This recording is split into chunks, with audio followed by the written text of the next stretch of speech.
시작하길 소망합니다. 함께 보실 말씀 시편 1편 1절부터 3절까지의 말씀입니다.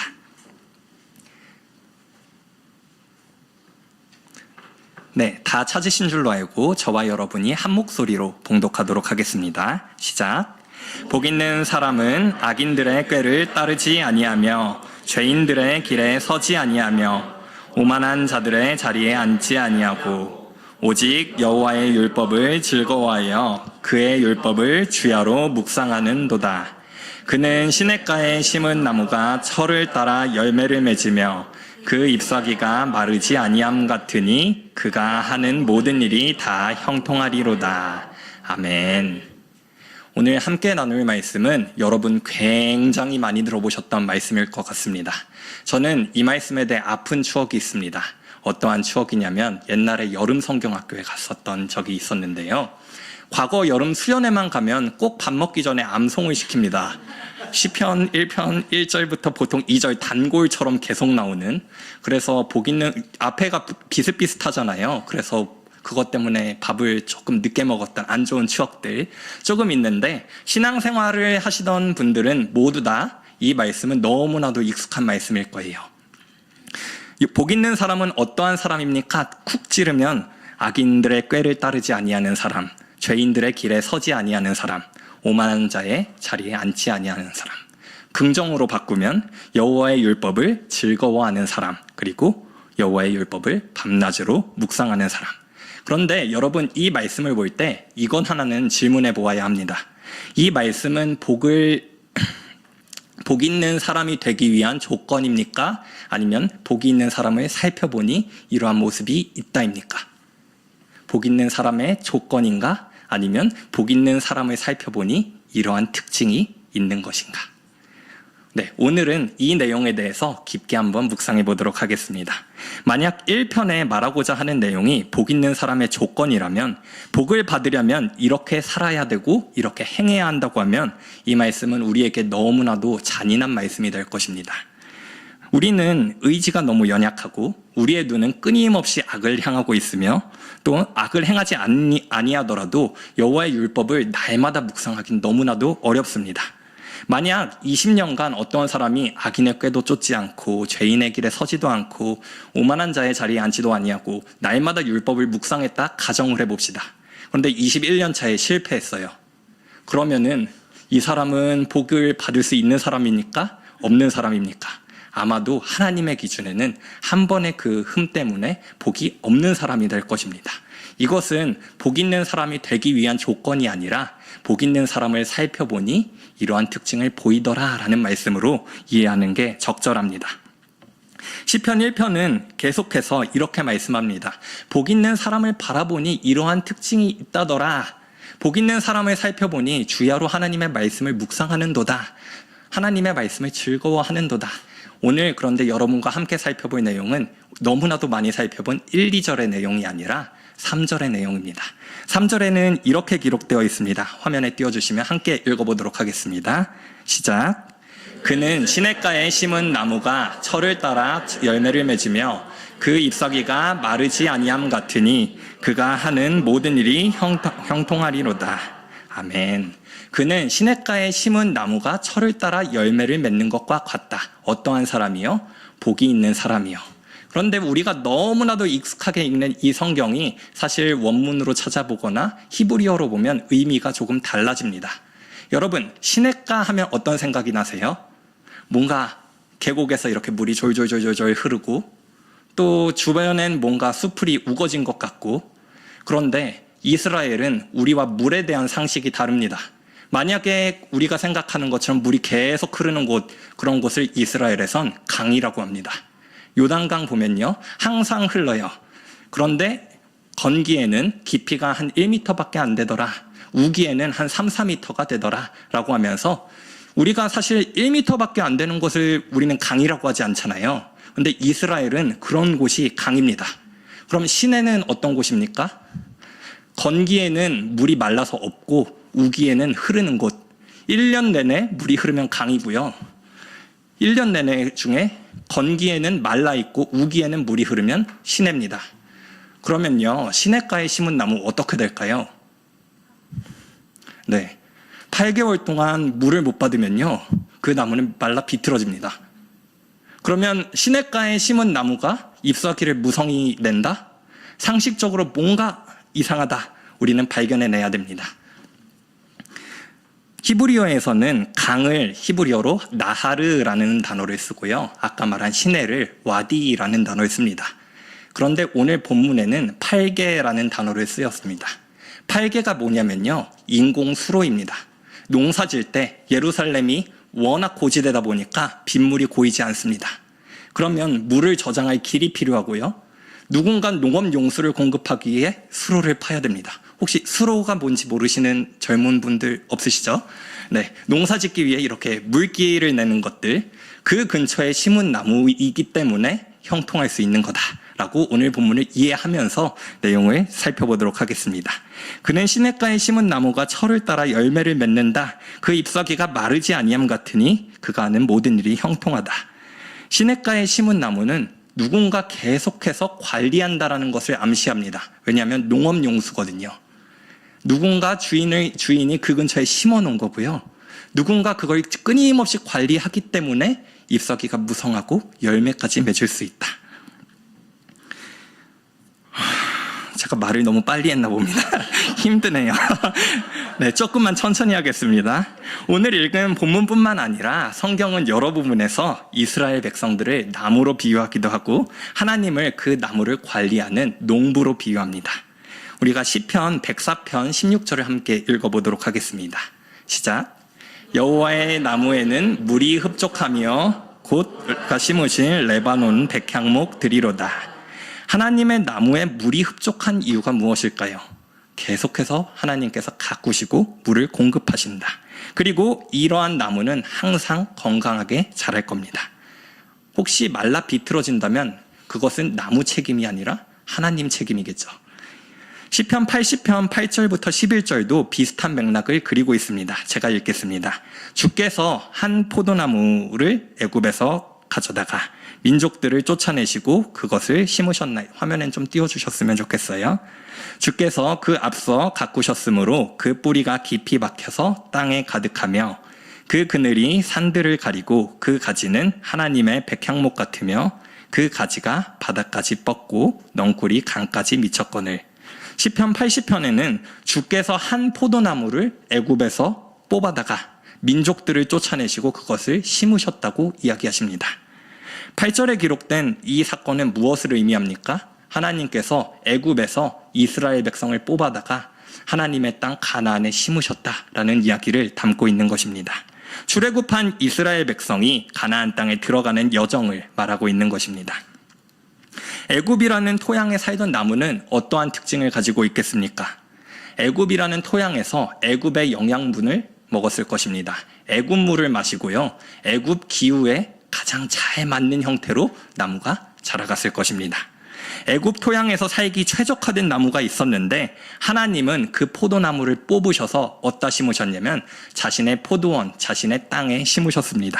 그리고 정성껏 가꾸었고 애굽 땅에 자라던 시절보다 훨씬 더 크게 자라게 하셨습니다. 다음 절입니다. 이제는 그 포도나무들이 그늘이 산들을 가린다라고 하고 그 포도나무의 가지가 바닥까지 뻗는다고 하고 넝쿨이 강까지 미쳤다라고 성경은 기록합니다. 그러면 여기서 한 가지 더 생각해 봅시다. 하나님은 왜 이스라엘이라는 포도나무를 자신의 포도원, 자신의 땅으로 옮기셨을까요? 그것은 이사야 5장에 기록되어 있습니다.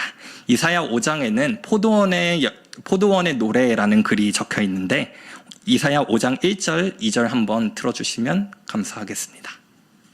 네, 1절부터요. 2절이네요. 시작. 땅을 파서 돌을 제하고 극상품 포도나무를 심었도다. 그 중에 망대를 세웠고 그 안에 술틀을 팠도다. 좋은 포도를 맺기를 바랐더니 들포도를 맺었도다. 아멘. 하나님께서 좋은 열매를 맺기 위해서, 좋은 열매로 기쁨을 누리기 위하여서 이스라엘 백성을 포도나무를 뽑아서 어디서요? 애굽에서 뽑아서 하나님의 포도원에 심으셨다라고 성경은 기록을 합니다. 하나님께서 정성껏 가꾸었습니다. 그 포도원의 땅을 파고 돌을 제하고 극상품의 포도나무를 심은 것이지요. 포도나무를 짐승들로부터 지키기 위해 망대를 세웠고요. 그 열매로 기뻐하기 위하여 그 안에 수틀도 만들어놨습니다. 그런데 이렇게 정성스럽게 가꾼 포도나무가 좋은 열매를 맺는 게 아니라 들포도를 맺었습니다. 우리는 들포도도 맛있는데요 할 수 있는데 거기에서 말하는 들포도는 열매가 작고 쓴 먹을 수 없는 포도를 내었다라고 성경은 이야기하는 것입니다. 포도원 지기 입장으로서 너무 화가 났을 것입니다. 왜냐하면 땅도 파고 극상품의 포도나무도 옮겨 심고 열심히 짐승으로부터 보호까지 했는데 좋은 열매를 기대했는데 이게 뭐야, 들포도네. 이러한 감정이었겠죠. 잘 자랄 수 있는 최선의 모든 것을 준비했는데 여러분, 만약에 좋지 않은 열매를 맺었다면 이것은 포도나무 탓입니까? 주인 탓입니까? 아마 이것은 주인 탓보다는 포도나무의 탓이 클 겁니다. 아까는 상황이 조금 다르죠. 열심히 가꾸고 잘 자랄 수밖에 없게 계속 했었는데 포도나무가 약간 문제가 있었던 것 같습니다. 우리 5장 7절도 한번 읽어볼까요? 이렇게 기록되어 있습니다. 시작. 무릇 만군의 여호와의 포도원은 이스라엘 족속이요 그가 기뻐하시는 나무는 유다 사람이라. 그들에게 정의를 바라셨더니 도리어 포악이요 그들에게 공의를 바라셨더니 도리어 부르짖음이었도다. 여기에서 포도나무가 누굽니까? 포도원이 누굽니까? 이스라엘입니다. 하나님께서 애굽에서 이스라엘을 뽑아다가 보호도 하시고 최선을 향해 가꾸고 했는데 이스라엘이 맺는 열매가 하나님께서 원하시는 좋은 열매는 정의이자 공의였는데 포악이었습니다. 그리고 이웃을 상하게 하여서 부르짖는 소리가 나게 한다. 이스라엘 백성이 이러한 모습을 가졌습니다. 저 같아도 제가 만약에 식물을 키우는 입장이어도 너무 화가 났을 것 같아요. 하나님도 아마 저와 같은 생각을 했는가 봅니다. 4, 5절에 보니까 어떠한 이야기를 하고 있냐면 내가 더 이상 너네한테 뭘 할 수 있겠냐 라고 하면서 너네가 어찌 이러한 포도를 맺었냐, 나는 더 이상 못하겠다, 내가 이 포도원을 밀어버리겠다라고 하는 게 이제 나타나기 시작합니다. 4절에 내가 내 포도원을 위하여 행한 것 외에 무엇을 더할 것이 있으랴. 좋은 포도 맺기를 기다렸거늘 들포도를 맺음은 어찌함이고 이제 내가 내 포도원에 어떻게 행할지 너희에게 이르리라. 내가 너희를 위해 보호했던 울타리를 거둠과 먹힘을 당하게 함과 담은 헐어 짓밟히게 하고 내가 그것을 포도원이죠 황폐하게 하리니 다시는 가지를 잘라주지도 않고 북을 돋게 하지도 않고 찔레와 가시가 나는 땅으로 만들 것이다. 또한 내가 구름에게 명령하여서 무엇을 해요? 그 위에 생명에 필요한 비를 내리지 못하게 한다. 이 사건은 이사야 시대니까 우리는 남왕국과 북이스라엘과 남왕국으로 구성되어 있는 분열왕국 시대를 생각해 볼 수 있습니다. 이스라엘 백성들이 겉보기에는 굉장히 영토도 넓어지고 잘 살았던 시기입니다. 그런데 이때 가장 흥행했던 게 무엇이냐면 우상숭배입니다. 그리고 자신의 이익을 위해서라면 이웃을 상하게 하는 것이 아무런 그러한 것이 없었던 시대, 고리대금이 성행했던 시대, 노예제도가 성행했던 시대. 그랬기 때문에 하나님께서는 이들을 보시고 이렇게 말씀하시는 거죠. 내가 내 선택한 백성 예루살렘 이스라엘들을 어떻게 할 거냐면 황폐케 한다. 그 뒤에 어떠한 일이 일어났습니까? 사람들은 포로로 잡혀가게 됩니다. 호세아서에도 비슷한 기록이 있습니다. 10장 1절부터 3절인데 이렇게 기록되어 있네요. 이스라엘은 열매 맺는 무성한 포도나무라. 그 열매가 많을수록 재단을 많게 하며 그 땅이 번영할수록 주상을 아름답게 하도다.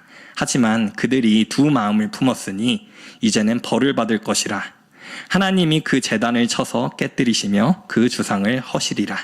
그들이 이제 이르기를 우리가 여호와를 두려워하지 아니하므로 우리에게 왕이 없거니와 왕이 우리를 위하여 무엇을 하리요 하리로다. 이스라엘 백성들의 모습이 이렇습니다. 하나님의 가꾸음이 충분히 있었는데 마음 가운데 이제 먹고 살만하니까 두 마음을 품고 정의보다는 악을 행하고 공의보다는 사람들 괴롭히는 걸 즐겨하는 모습.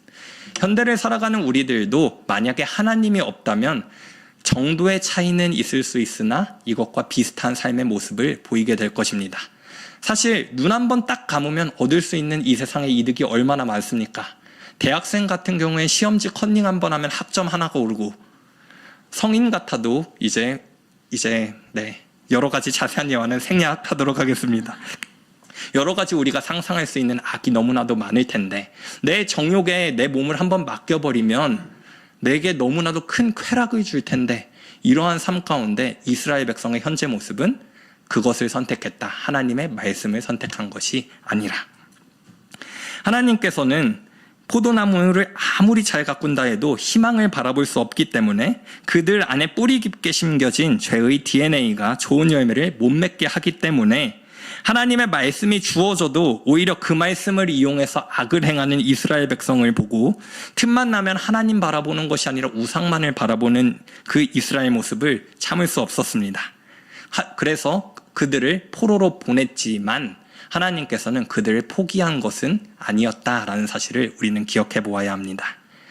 계속 이사야만 보고 있는데 여러분 이사야서 잘 아시죠? 이사야 27장에는 포도원의 희망에 대한 노래가 한 번 더 나오게 됩니다. 27장 2절부터 4절인데요. 그날에 너희는 아름다운 2절부터요. 그날에 너희는 아름다운 포도원을 두고 노래를 부를지어다. 나 여호와는 포도원 지기가 됨이며 때때로 물을 주며 밤낮으로 간수하여 아무든지 일을 해하지 못하게 하리로다. 나는 포도원에 대하여 노함이 없나니 찔레와 가시가 나를 대적하여 싸운다 하자. 내가 그것을 밟고 모아 불사르리라. 이사야 27장 2절부터 4절에는 하나님께서 때가 차면 포도원을 회복시킬 것이라는 약속이 주어지게 됩니다. 그 포도원은 아름다울 것이고 밤낮으로 하나님이 가꾸시는 포도원이 될 거고 아무도 그 포도나무를 해치지 못하게 할 것이며 대적들이 있다면 그 대적들까지도 하나님이 먼저 쳐서 불사르겠다라고 이야기를 하십니다. 하나님이 포도원과 포도나무를 사랑하시기 때문에 비록 지금 들포도를 맺은 이스라엘 백성들을 쳐서 황폐케 했을지라도 내가 이 포도원을 회복하겠다라고 성경이 기록하고 있는 것입니다. 구약의 이스라엘 백성은 철저히 실패했습니다. 우리는 구약의 역사를 보면 실패한 역사만 계속 보게 됩니다. 우리가 잘 알던 아브라함, 믿음의 조상도 충분한 실패를 거쳤고 다윗도 말년에 바세바를 간음했으며 여러 인물들조차 믿음을 지키며 살아가는 것보다 악을 행하는 것이 훨씬 더 쉬웠습니다. 하나님께서 이스라엘 백성을 통하여서 열매를 맺는 것은 거의 희망이 없어 보일 정도로 이스라엘 백성들은 악에 종속되어 살아갔다고 할 수 있겠죠. 그래서 하나님께서는 사랑하는 하나님의 백성들에게 다른 방법을 제시했습니다. 이제 신약으로 넘어갑시다. 요한복음 잘 아는 말씀입니다. 15장인데요. 이 말씀입니다. 같이 읽어봅시다. 시작. 나는 참 포도나무요 내 아버지는 농부라. 무릇 내게 붙어 있어 열매를 맺지 아니하는 가지는 아버지께서 그것을 제거해 버리시고 무릇 열매를 맺는 가지는 더 열매를 맺게 하려 하여 그것을 깨끗하게 하시느니라. 아멘. 요한복음의 배경이 어디에서 온지 이해가 되십니까?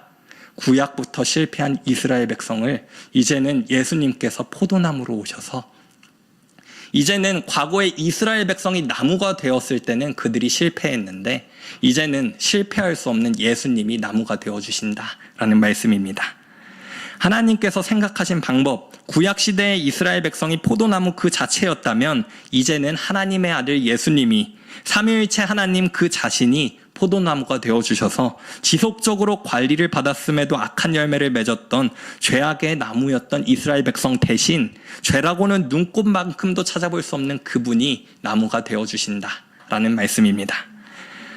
선이 충만하신 예수님께서 우리에게 나무가 되어주셨습니다.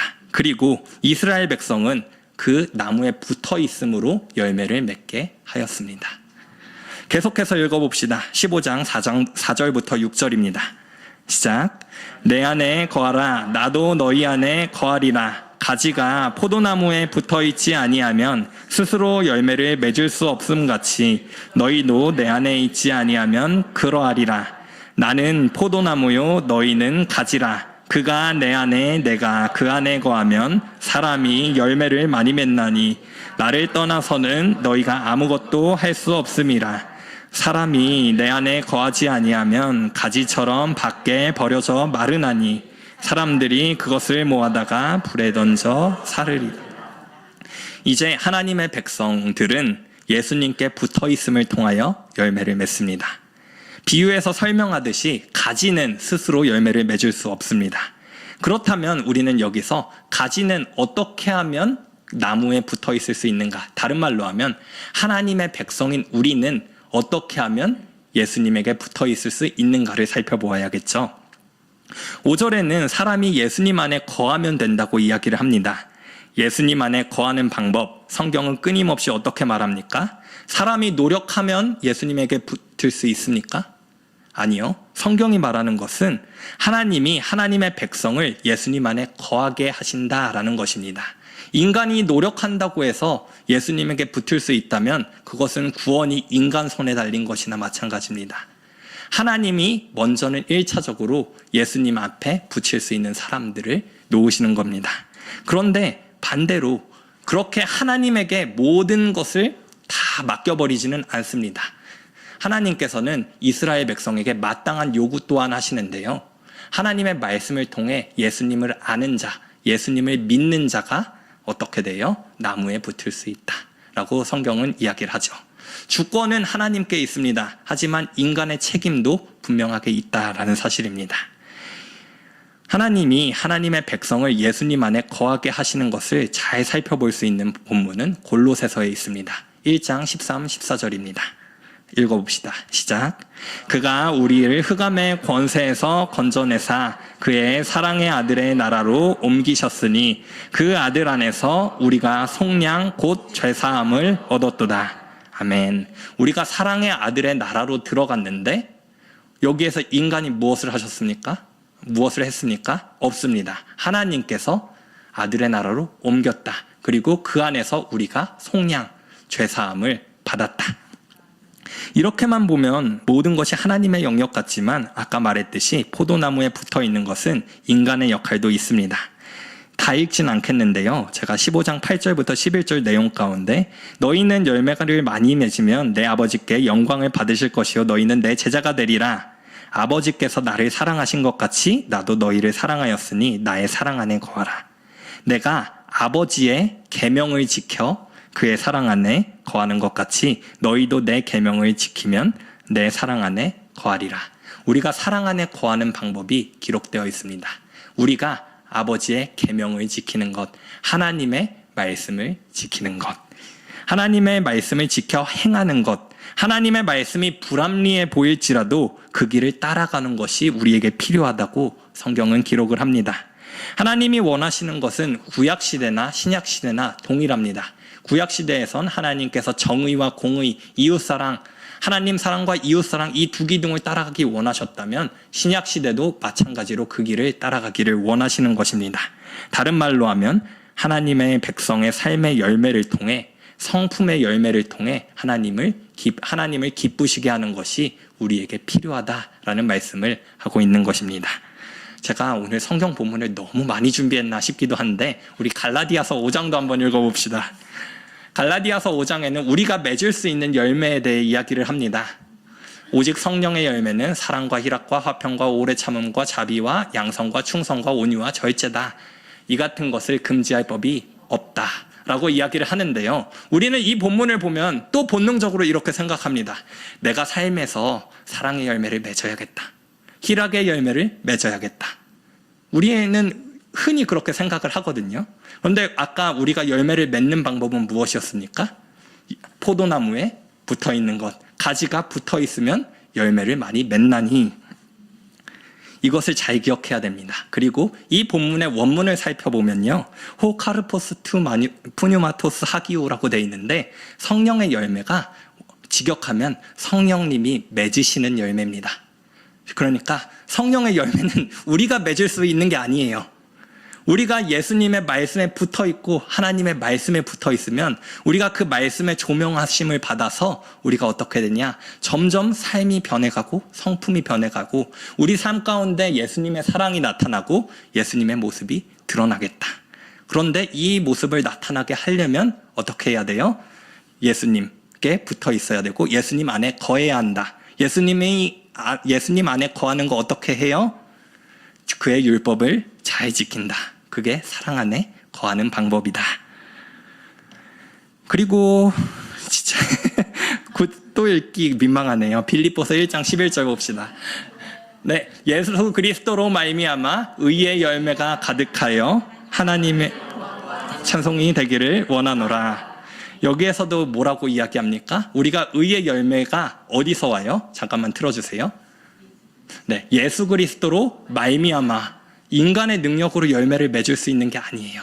의의 열매도 다 예수님을 거쳐서 낼 수 있고 사도 바울이 원하는 것은 그 열매가 가득해져서 우리가 예수님의 말씀과 가까워져서 많은 풍성한 열매를 맺고 이것이 하나님께 영광과 찬송이 되기를 원하노라 라고 이야기하는 것입니다.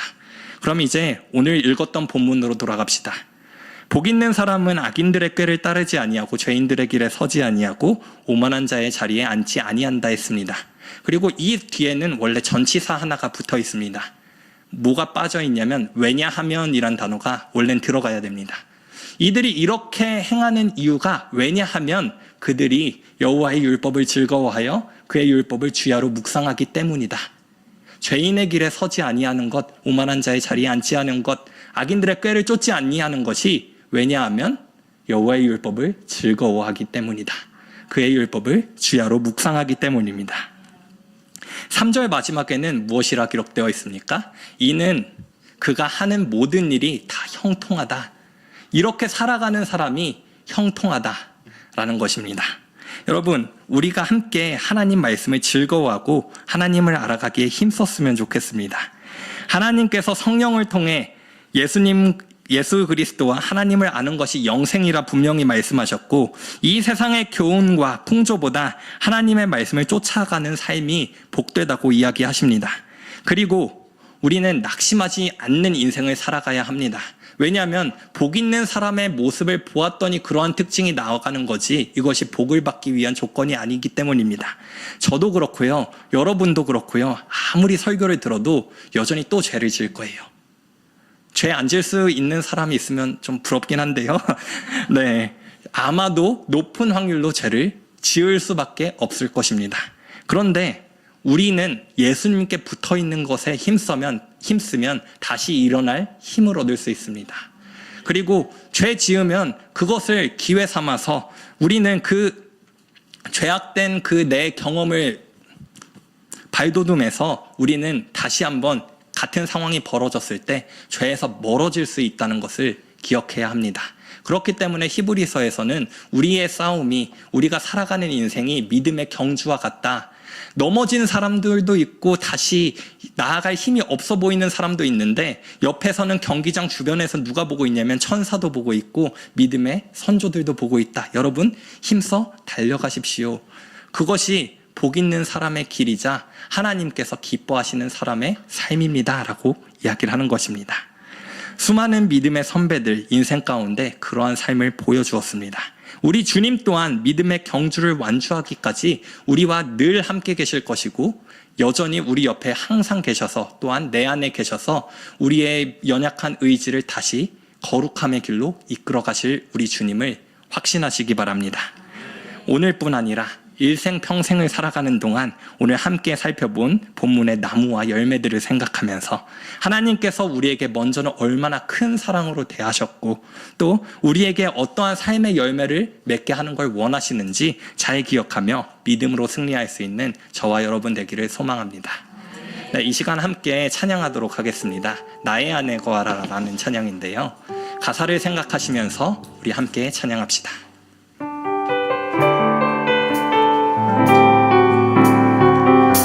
안에 거하라 나의 안에 거하라 나는 내 하나님이니 모든 환난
이 시간 함께 기도하도록 하겠습니다. 이 시간 함께 기도하실 때 첫 번째로는 여러분 우리의 정체성을 확인합시다.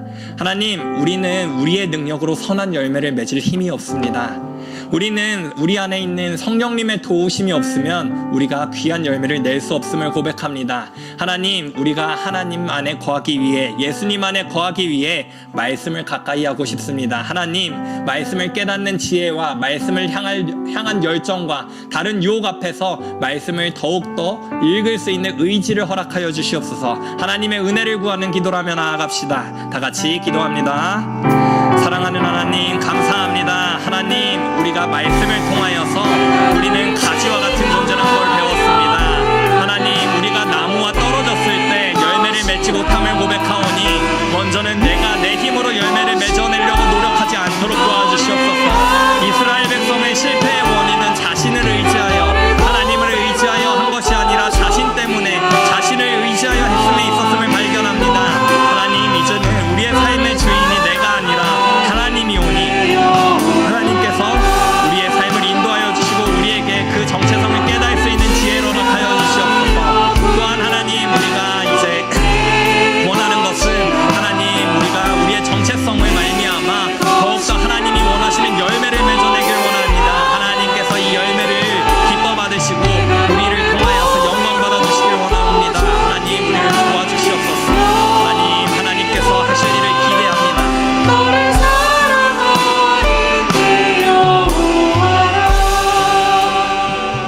네, 우리 한 가지만 더 기도하며 나아갑시다. 이 시간 한 가지 더 기도할 때 하나님, 우리가 우리의 삶에서 성령님이 맺으시는 열매를 나타내길 원합니다. 우리에겐 끊임없이 죄된 유혹과 세상의 공격이 찾아오지만 우리가 이 좁은 길, 악인의 길을 따르지 않고 죄인의 길에 서지 않고 오만한 자의 자리에 앉지 아니하는 길을 나아가길 원하오니 하나님, 우리 가운데 흔들리지 않는 믿음과 힘을 허락하여 주시옵소서. 그리고 그 맺는 열매로 말미암아 하나님께서 우리를 더욱더 기쁘게 풍성하게 만들어주시고 형통하게 하실 것을 믿습니다. 하나님의 은혜 없이 하루도 살아갈 수 없는 존재오니 우리의 삶에서 성령님이 맺으시는 열매를 가득하게 우리에게 큰 은혜를 부어주시옵소서. 이러한 기도하며 나아갑시다. 다 같이 기도하겠습니다.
우리 마지막으로 하나만 더 기도합시다.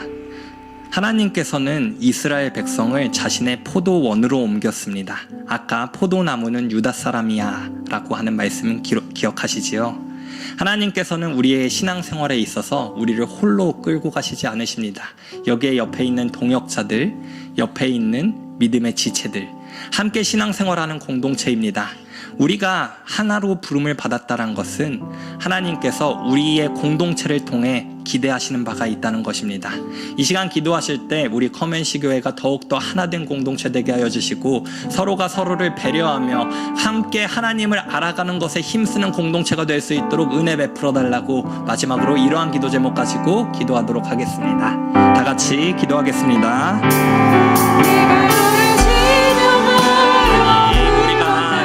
공동체를 하나님께 올려드립니다. 하나님께서 부르신 이 공동체 가운데 하나님을 사랑함이 점점 더 커져갈 수 있도록 도와주시고, 만약 지쳐서 넘어져 있는 자가 있다면 함께 손을 내밀어서 일으킬 수 있도록 도와주시고, 하나님에게 나아가는 이 길이 혼자 가는 길이 아니라 우리가 함께 걸어가는 길이라는 것을 늘 기억하게 하옵소서. 때로는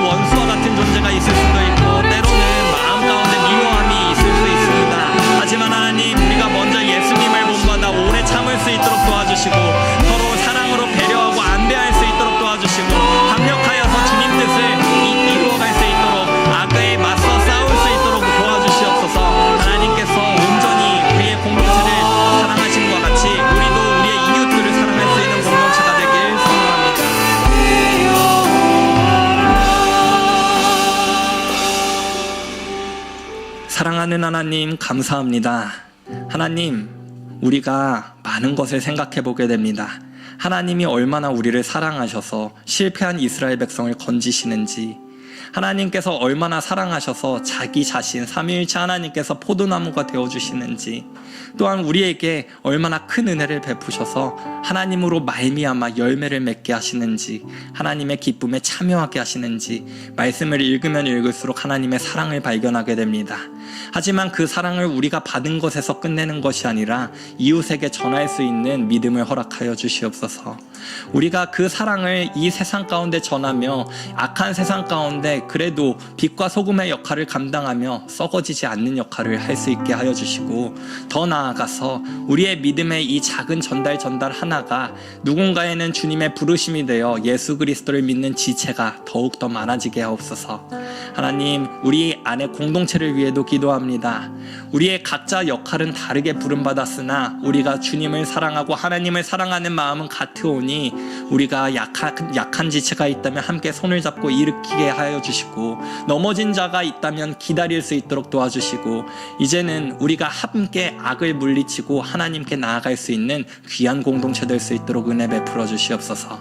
그리고 우리가 실패할 때마다 주님 바라보며 다시 일어나며 하나님 영광 위에 이 생명을 다 바칠 수 있도록 은혜 베풀어 주시옵소서. 너무나도 사랑이 많으신 예수님의 이름으로 기도드립니다. 아멘. 이 시간 주기도문함으로써 예배 마무리하도록 하겠습니다. 하늘에 계신 우리 아버지여, 이름이 거룩히 여김을 받으시오며 나라에 임하옵시며 뜻이 하늘에서 이루어진 것 같이 땅에서도 이루어지이다. 오늘날 우리에게 일용할 양식을 주옵시고, 우리가 우리에게 죄 지은 자를 사하여 준 것 같이 우리의 죄를 사하여 주옵시고, 우리를 시험에 들게 하지 마옵시고 다만 악에서 구하옵소서. 대개의 나라와 권세와 영광이 아버지께 영원히 있사옵나이다. 아멘.